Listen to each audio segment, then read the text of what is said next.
Merci presque bolanda ke mateya autopibla ke lobby.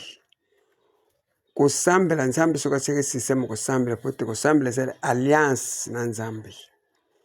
Zale alliance na nzambe. Nzambe soki ayebaki soki pesi muntu akopesa muntu akozala orgueil mingi babungi pona nzambe pesa kaka boye balobaka tozwaki na makasi na biso soka muntu ozwaka na makasi nete muntu sengela zo na makasi za bato nzambe ponaka bato nzambe lingaka yango alexaka bango na fe na moto pour partir à moto au décarré.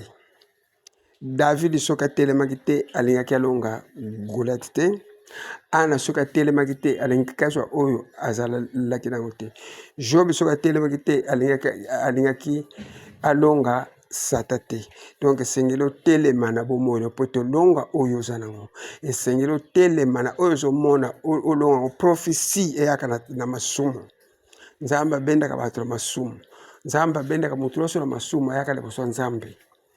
Mais prophétie eza accomplissement te prophétie balaki yo o nzambe kosalela yo mais kozwama na soko telemi soko ozomona makambo na misu na yo ozelaka nzambe asala mon frère sœur kolo moko te makambo na kosala mingi bakufa baprophétie ekokisama te bilaka ekokisa mpo batelemelaki yango te omoni kuna mpe toyo kozwa Nehemia ntango bakomprendre ke pays eza na crise mpe eza nini atelemaki batu bakende na mibeko ya mosu kuna ntango batangi mibeko bakompane place malade ezalaki batelemaki basengaki un jour Nehemia 8 Nehemia 9 batelemaki kuna nzambe apesa yo yano toujours kuna na Davidi nzale koti na kati ya Israeli David atelemaki soki oza na problème ezo se telema sere Jésus apekisa carême te ye moko koti carême ya 40 jours alakisaki exemple